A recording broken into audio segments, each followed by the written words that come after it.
سے مباہلے کے لیے حضور نے ساتھ لیا. سورہ الاحزاب آیت 33 اور آل عمران آیت 61. ان ہستیوں کو پہلے زمانے کی طرح امت وسط مرکز قاطعی اللہ تعالیٰ نے بنایا تاکہ یہ لوگوں پر گواہ ہوں اور رسول اللہ ان پر گواہ ہوں. سورہ بقرہ آیت 143. ان ہستیوں نے اللہ تعالیٰ کی حاکمیت کی سب سے بڑی گواہی ذبح عظیم کربلا میں دی. سورہ صافات آیت 107. اللہ تعالیٰ نے شاعر اسلام وہ شے جسے اللہ یا اس کی نمائندگی یا تازہ ہو کی تعظیم کا حکم دیا ہے. سورہ الحج آیت 32. جیسے قربانی کے جانور اور صفا و مروہ کی پہاڑیوں کی صحیح. سورہ المائدہ آیت 2. سورہ البقرہ آیت 158. لہذا وہ نشانیاں جو مذکورہ معصوم ہستیوں سے منسوب ہیں جن کی حاکمیت شفاعت اور اطاعت کو اللہ تعالیٰ نے اپنی ذات سے جوڑا، ان کا احترام کرنا عقیدہ توحید کے منافی ہرگز نہیں ہے.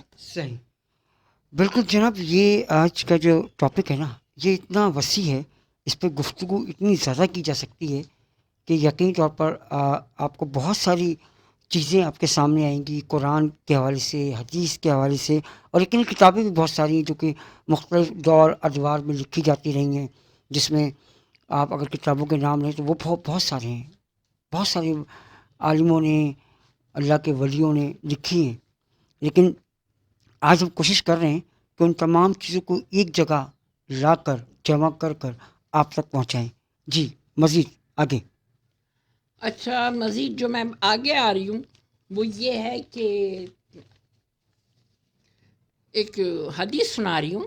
جی صحیح بخاری 1051. ٹھیک ہے.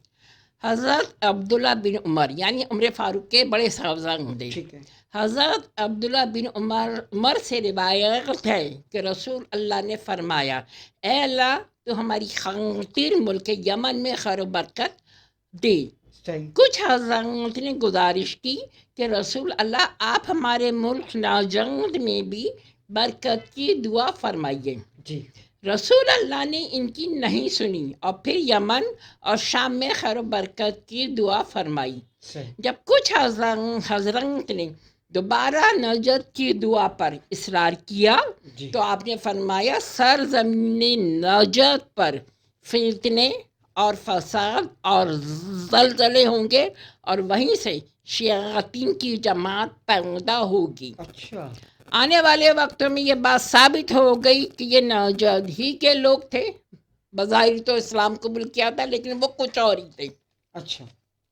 یہ نوجوان ہی کے لوگ تھے جن کا بہت بڑا ہاتھ معصومین کربلا اور امام حسن علیہ السلام، امام حسین علیہ السلام، چاروں خلفائے راشدین اور دیگر اکابرین اسلام کی شہادت میں تھا.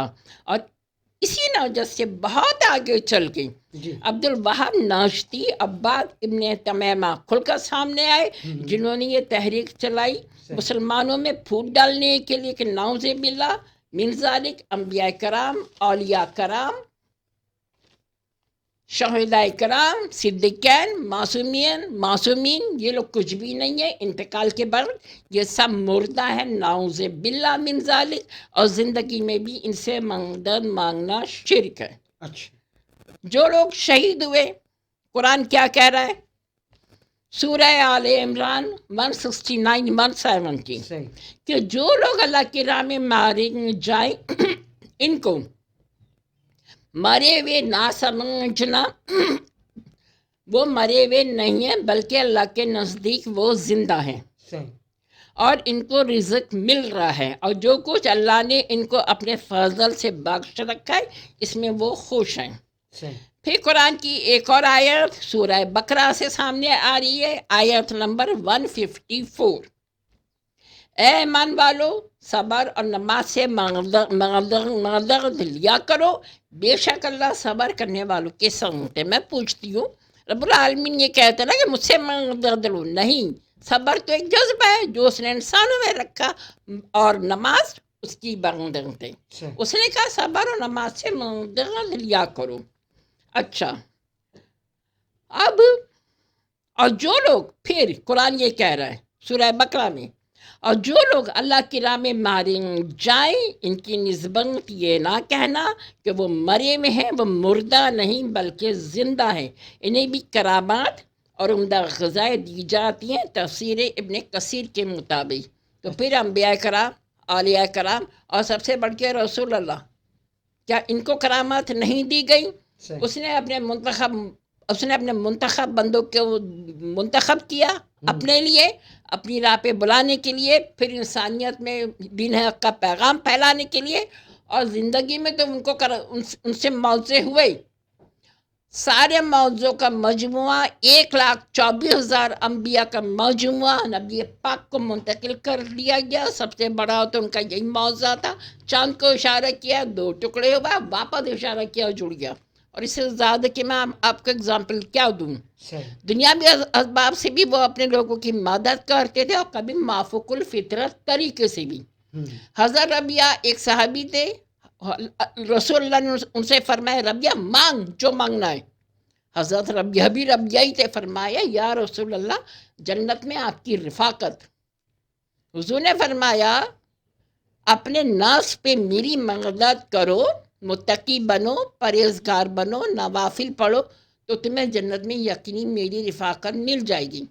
حضرت ابو ہریرہ جن سے ہمیں کئی احادیث مروی ملتی ہیں، حضور کے پاس آئے، یا رسول اللہ میری یادداشت بہت کمزور ہے. انہوں نے فرمایا اچھا، آسمان کی طرف ہاتھ کیا، کچھ آیا، کچھ پڑھا آپ نے؟ پھر حضرت ابو ہریرہ جی چادر میں تھے، اس کے اوپر وہ ہاتھ پھیر دیا.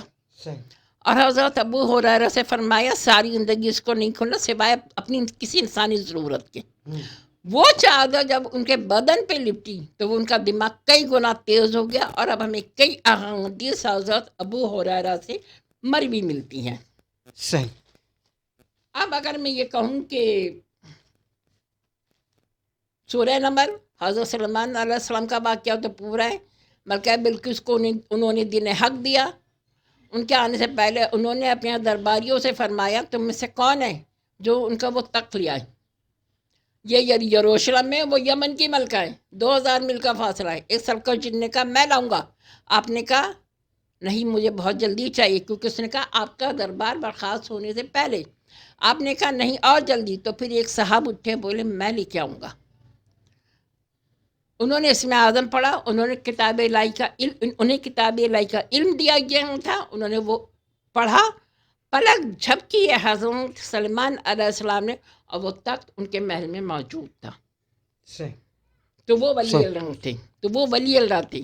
تو آپ پیغمبر تھے، لیکن آپ نے کام کروایا اپنے وزیروں سے. تمام اولیاء کرام، تمام انبیاء کرام کے غلام ہیں، اور یہ ولی اللہ تھے، آپ پیغمبر تھے. پھر اسی طرح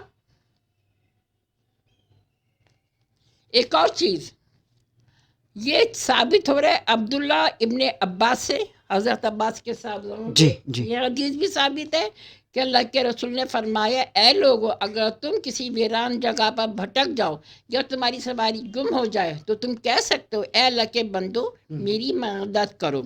یہ حدیث امام بخاری مسلم کے استاد امام ابن شیبہ اور امام ابو بکر سے بھی مروی ہے. صحیح. المعجم الکبیر جلد 7 صفحہ 48 حدیث نمبر 10,367. پھر عبداللہ ابن مسعود سے بھی مروی ہے 30,393 جلد 5 امام طبرانی. حدیث وہی ہے جو میں نے بیان کیا، لیکن یہ 2 طریقوں سے ثابت ہو رہی ہے. صحیح. پھر اسی طرح اب اگر میں یہ کہوں کہ جب رسالت مآب صلی اللہ علیہ وآلہ وسلم کو چن لیا گیا، منتخب کر لیا گیا، تو آپ نے سب سے پہلے دین حق کا آغاز اپنے گھر والوں سے، اپنے قبیلے سے کیا. آپ نے ان کو کھانے پہ بلایا، اور کھانے کے بعد قصہ لمبا ہے، مختصر کرتی ہوں. بھائی میں اللہ کا رسول ہوں، اللہ ایک ہے، مجھ پہ قرآن کا نزول ہو رہا ہے، اور تم میں سے کون ہے جو میرا ساتھ دے گا؟ صحیح سب نے مذاق اڑایا، بولے نہیں ہم اپنا دین نہیں چھوڑیں گے. صحیح لیکن حضرت علی کرم اللہ وجہ اپنی جگہ سے اٹھے. ان کی عمر مبارک اس وقت 12 یا 13 برس تھی.